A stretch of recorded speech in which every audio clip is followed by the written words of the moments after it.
নমস্কার, সকলকে স্বাগত আমাদের এই অনুষ্ঠানে। আপনারা দেখছেন অনুষ্ঠান মাননীয় লেখক। আমাদের সঙ্গে রয়েছেন কবি প্রবাল কুমার বসু। প্রবালদা, নমস্কার। ধন্যবাদ দুটো কারণে।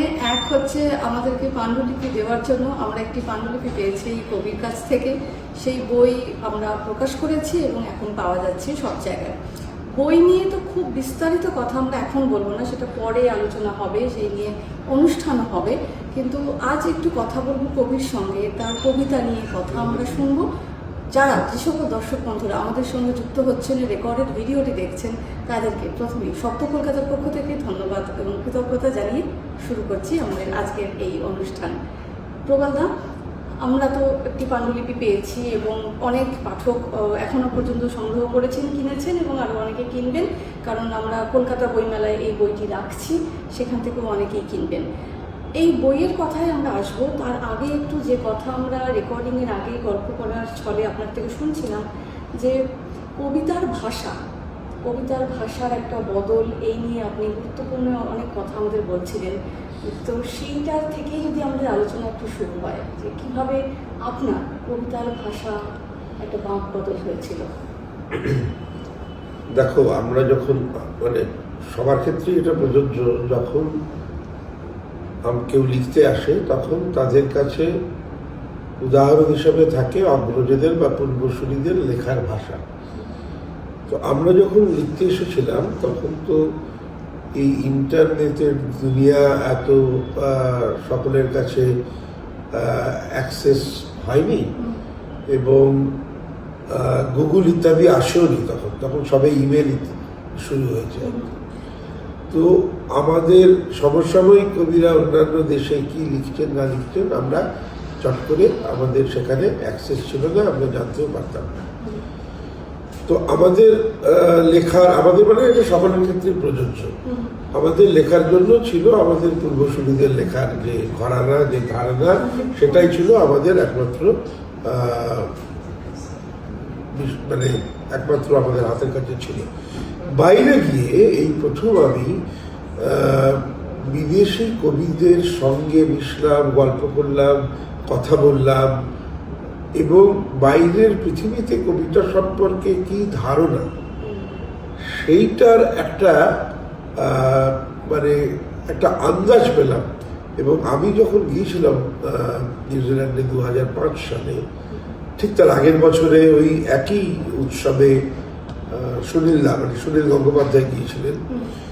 অনেক বড় বড় কবিরা সারা পৃথিবীর তারা এসেছিলেন ওখানে, এবং তাদের সঙ্গে মেলামেশা করা, আলাপ করা, বন্ধুত্ব করা, কথা বলা, তাদের কবিতা সম্পর্কে তাদের ধ্যান ধারণা, তাদের দেশের কবিতা চর্চার একটা ধারণা, এটা আমার কবিতা বিষয়ক চিন্তা ভাবনাকে আমূল পাল্টে দিয়েছিল।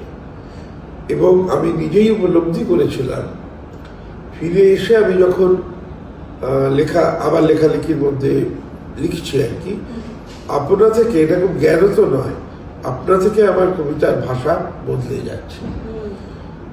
এই ঘটনাটা কিন্তু সুনীল গঙ্গোপাধ্যায়ের ক্ষেত্রেও ঘটেছিল। উনি যখন 64 সালে আইবা যান, তার আগে উনি যে ভাষায় কবিতা লিখতেন সেটা হচ্ছে ওই বাংলা কবিতার ঘরানা মেনেই উনি লিখতেন। সেই ভাষা, এবং তিনি যখন ফিরে এলেন তার ভাষাটা গেল বদলে। তিনি একটা আন্তর্জাতিক কবিতার ভাষা বাংলা ভাষায় নিয়ে এলেন। তো সেটা আমার ক্ষেত্রেও ঘটেছিল আর কি। আমি আমার অজান্তেই আমার কবিতার ভাষা পাল্টে যেতে থাকলো। এবং সুনীল গঙ্গোপাধ্যায় আমাকে এ বিষয়ে খুবই জায়গা দিয়েছিলেন। অর্থাৎ কৃত্তিবাসে সেই সময় প্রতিটা সংখ্যায় আমি যে নতুন ভাষায় লেখা শুরু করছি, উনি প্রতিটা সংখ্যাই আমার গুচ্ছ গুচ্ছ লেখা প্রকাশ করতেন। প্রতিটা সংখ্যায় উনি আমার একাধিক লেখা প্রকাশ করতেন এই নতুন ভাষায়। এবং এটা একটা ঘটনা আমাকে সুনীলদাই বলেছিলেন যে একদিন কৃত্তিবাস পত্রিকা মৃণাল সেনের কাছে যেত। একদিন মৃণাল সেন সুনীলদাকে সকালে ফোন করে জিজ্ঞেস করেন এই কবিতা যে এই ভাষায় লিখতে এই ছেলেটি কি, এবং এবং তারপরে আমার সম্বন্ধে আগ্রহী হন এবং আমার সঙ্গে আলাপও হয়, পরে অনেক কথাবার্তাও হয় কবিতা নিয়ে মৃণাল সেনের। এরপরে জানতে ইচ্ছা করছে যে এই যে আপনি ফিরে এলেন বাইরে থেকে, তারপর যে বইটি বেরোলো সেটা কোন বইটা? এটা এর 2 বছর পরে, মানে আমার এই লেখার ফেসটা ধরো বছর দুয়েকের, তারপরে বেরোলো যে কবিতার বইটা, সেটা হলো আপনাকেই ঠিক করতে হবে গন্তব্য। এটা 2008 সালে, খুব সম্ভবত 7 হতে পারে, 8 হতে পারে, খুব সম্ভবত 7 সালে বেরিয়েছিল। এখানে ওই লেখার ভাষার পরিবর্তনটা আমরা হ্যাঁ, দেখতে পাচ্ছি, পুরোটাই ওখানে পাল্টালো। মানে বাইরে যাওয়া এবং বাইরের লেখা এবং বাইরের কবিদের সঙ্গে মেলামেশা, সেখান থেকে এই পরিবর্তনটা। আর এইখান থেকে একটু আগের অংশটায় ফিরে যাচ্ছি, যে কবিতা লেখার শুরুর কথাটা যদি একটু বলেন আমাদের সংক্ষেপে। কবে থেকে মনে আছে, কবে থেকে সে লেখা শুরু করেছিলেন কবিতা? হ্যাঁ, কবিতা লেখা শুরু 78-79 সাল থেকে, এবং নিয়মিত চর্চা ধরা যেতে পারে 8-এর দশকের গোড়া থেকে। আমার প্রথম বই বেরোয় 83 সালে। তো সেই বইয়ে যা লেখাগুলো সেগুলো মোটামুটিভাবে 80 থেকে 83-র মধ্যে লেখা। আমার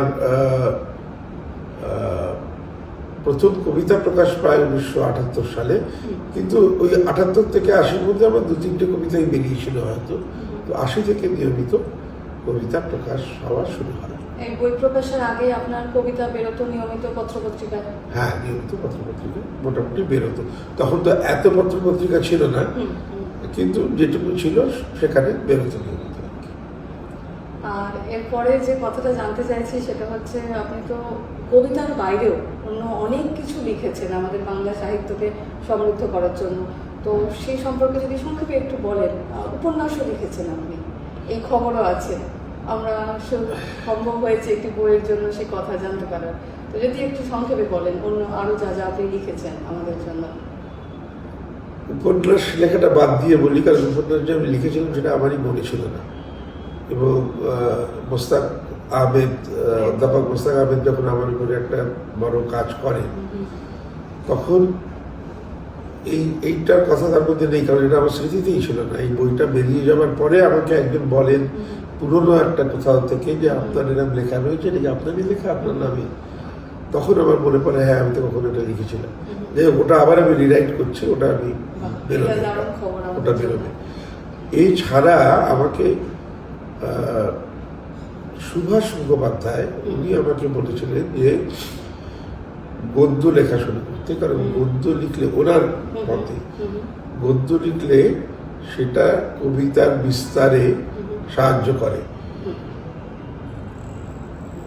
আমি সেটা বুঝে উঠতে পারিনি কতটা করে, কিন্তু ওটা বলার ফলে আমি গদ্য লেখা শুরু করি। এবং ছোট গল্প লেখা শুরু করলেও আস্তে আস্তে বয়সের পরিণতির সঙ্গে সঙ্গে, অভিজ্ঞতা বাড়ার সঙ্গে সঙ্গে আমার মনে হয় যে কবিতা নিয়ে, কবিতার গদ্য নিয়ে যেটা সকলে সহজভাবে বুঝবে, এরকম কোনো বই বাংলায় নেই। তো এই ভাবনার ফলশ্রুতি হচ্ছে তরুণ কবির কাব্য ভাষা। তাছাড়া আমার নাটকে আগ্রহ বরাবরের, সেই জন্য নাটকের উপরেও আমার কিছু বই আছে, বইপত্র আছে, ভাবনার কথা বলা আছে। তো আমার অভিজ্ঞতা নিয়ে প্রচুর বই আছে, ভ্রমণ নিয়ে বই আছে। সুতরাং এইগুলোই, মানে একটা জায়গায় তো আটকে থাকতে নেই। কবিতা লিখি, মূলত কবিতাই লিখি।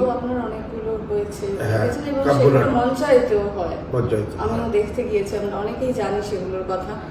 যদি প্রশ্ন করি, কোন লেখাটা লিখতে গিয়ে আপনি সব থেকে তৃপ্তি পান? হ্যাঁ, আমি খুব ভালো প্রশ্ন করেছো এটা। আমি মূলত কবিতা লেখাতেই তৃপ্তি পেয়ে থাকি বা পেতাম, কিন্তু ইদানিং অনুনাটক একটা আমার মনে হয়েছে খুব সম্ভাবনাময় বিষয়। এবং আমার একটা অনুনাটকের বইও বেরিয়েছে, সংকলন, নাট্যচিন্তা বার করেছে। এবং আমাকে বিভাস চক্রবর্তী আসলে অনুনাটক লিখতে উদ্দীপ্ত করেন, এবং আমার প্রথম 4-5টা লেখা উনি ওনার পত্রিকা অন্যদি আদার সেখানে প্রকাশ করেন। এই অনুনাটকটা লিখে আমি ইদানিং খুব আনন্দ পাচ্ছি, কিন্তু তার সঙ্গে কবিতা লেখার কোনো বিরোধ নেই। কবিতা লেখার আনন্দটা অন্য জিনিস। ওটা চিরকালীন, ওটা কিন্তু চিরকালীন। এখন আপনি লিখছেন অনুনাটক। অনুনাটক সবকিছুই লিখছি, কিন্তু অনুনাটকটা আমি বিশেষ করে একটা চর্চার মধ্যে রয়েছি। একটু যদি সংক্ষেপে বোঝান, অনুনাটক বলতে সেটা কত ছোট হচ্ছে? অনুনাটকের একটা ডিমার্কেশন করা আছে আন্তর্জাতিকভাবে। এখানে মোহিত চট্টোপাধ্যায় প্রথম অনুনাটক লেখেন বাংলায়, এবং তিনি একটা ডিমার্কেশন করে দিয়েছেন মোটামুটি ভাবে 20 মিনিটের মধ্যে নাটক দিতে হবে। এবং অনুনাটক মানে নাটকের ছোট অংশ না, অনুনাটক ইটসেলফ একটা আলাদা ফর্ম। হ্যাঁ, একটা আলাদা ফর্ম, এবং তার কিছু বৈশিষ্ট্য আছে। সেই বৈশিষ্ট্যগুলো আপাতত মেনেই লিখছি, পরবর্তী সময়ে হয়তো সেগুলো ভাঙতে পারে। কোনো বই কি আমরা পেতে চলেছি অনুনাটকের উপর? একটা বই তো বেরিয়েছে এবারে বইমেলায়, নাট্যচিন্তা বার করেছে। ফলে আবার এই সামনের বইমেলায় একটু আসবে না, তারপরে আর সামনের বইমেলায় অবশ্যই আমাদের ভালোই বাসতে চেয়েছে, এই বইটি তো পাওয়াই যাচ্ছে। এটা ছাড়া অন্য আর কি বই আমরা পেতে চলেছি? অন্য আমার একটা গদ্যের বই বেরোচ্ছে কবিতা নিয়ে, নির্জন আলোর বৃত্তে বলে। কবিতা নিয়ে, কবিতার অনুবাদ, কবিতা কেন্দ্রিক নানা ভাবনা চিন্তা, যেগুলো বিভিন্ন সময় বিভিন্ন জায়গায় বেরিয়েছে, সেগুলো নিয়ে বেশ কিছু প্রবন্ধ নিয়ে একটা বই বেরোবে। সেটা কোথা থেকে আমরা পাবো? সেটা যাপনচিত্র থেকে পাওয়া যাবে। যাপনচিত্র থেকে আমরা পাবো। এখান থেকে একটা কথা মনে হলো, অনুবাদের কথাটা বলবেন ছোট্ট করে। অনুবাদ নিয়ে একটু শুনতে চাইবো, কারণ আপনার বই অনুবাদ হয়, নিয়মিত হয়ে চলেছে, এবং সম্প্রতি যে বড় একটি কাজ হয়েছে অনুবাদ নিয়ে আপনার বইয়ের, সেটা নিয়ে যদি একটু বলেন আমাদেরকে। না, অনুবাদ নিয়ে বলতে গেলে আমি প্রথমে যেটা বলতে চাই সেটা হচ্ছে যে বাংলা কবিতার একটা সামগ্রিক চিত্র অনুবাদে কাজ হচ্ছে সাইন পোস্ট বলে একটা বই। সেটা রূপা কোম্পানি বার করেছিল, এবং এখনো অবধি বাংলার বাইরে বাংলা কবিতার একমাত্র রিপ্রেজেন্টেশন হচ্ছে সেই বইটাই, মানে অবাঙালি পাঠকের কাছে। এরপরে বইটা বেরিয়েছিল 2002 সালে, এরপরে প্রায় 22-23 বছর হয়ে গেল, আর কোনো ওইরকম মাপের কাজ হয়নি। আর আমি এরপরে যাপনচিত্র থেকেও নানা রকম অনুবাদের ইস্যু করেছি ইংরেজিতে, যেখানে আমার মূল উদ্দেশ্যটা থাকে সবসময় বাংলা কবিতাকে কিভাবে বাইরের বিশ্বে পৌঁছে দেওয়া যায়, সেটা আমার বরাবরের একটা প্রয়াস ছিল, এখনো আছে আর কি। এবং আমি এখন যে যাপনচিত্র ইংরেজি ইস্যু করি, তাতে বিদেশি কবিরা, অনেক বিদেশি কবি আমার বন্ধু ঘটনা করে, তাদের লেখা থাকে এবং আমাদের এখানকার লেখা থাকে, ফলে অটোমেটিক্যালি তাদের লেখা যেমন আমাদের হাতে পৌঁছয়, আমাদের লেখাও তাদের কাছে পৌঁছয়। সম্প্রতি একজন মেক্সিকান কবি ডুলসে সিয়ান বলে, তিনি আগ্রহী হন আমার কবিতা, এবং তিনি আমার কবিতা অনুবাদ করেন, এবং অনুবাদ করে সেটা বই হিসাবে প্রকাশ করেন। গত 50-60 বছরের মধ্যে কোনো বাঙালি মেক্সিকো থেকে স্প্যানিশ ভাষায় বই বেরোয়নি। তো কিন্তু আমার প্রয়াস শুধু নিজেকে পৌঁছে দেওয়া নয়, বাংলা কবিতাকে পৌঁছে দেওয়া। তো আমি ওদের প্রস্তাব দিয়েছিলাম যে একটা মেক্সিকান কবিতার বাংলা অনুবাদ এবং বাংলা কবিতার মেক্সিকান অনুবাদে যদি বই করা যায়। তো ওরা সম্মত হয়েছে, কিন্তু ওরা যেটা বলেছেন সেটা হচ্ছে বাংলা মেক্সিকো হবে না, যেটা হবে সেটা হচ্ছে ল্যাটিন আমেরিকান কবিতা বাংলায় এবং ভারতীয় কবিতা স্প্যানিশে মেক্সিকো থেকে বেরোবে। সেই এগ্রিমেন্টটা ফাইনাল হয়ে গেছে, এখন আমাকে সেই কাজটা শুরু করতে হবে। দারুণ খবর আমাদের জন্য, পাঠকদের জন্য। ফলে আমি চেয়েছিলাম শুধু বাংলা কবিতা, কিন্তু ওরা ভারতীয় কবিতাতে আগ্রহী। তো ঠিক আছে, ভারতীয় কবিতার একটা সংকলন ওরা সরাসরি, ওরা ইংরেজি থেকে সরাসরি স্প্যানিশে করবে।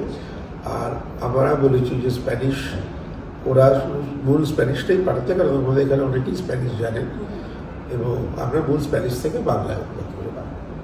একটুখানি জানতে চাইছি, এই যে আপনার বই যখন স্প্যানিশে অনুবাদ হচ্ছে, এই প্রসেসটা কিরকম থাকে? নির্বাচনটা কি কবিতাগুলো আপনিই করে দিচ্ছেন না ওরা করছে?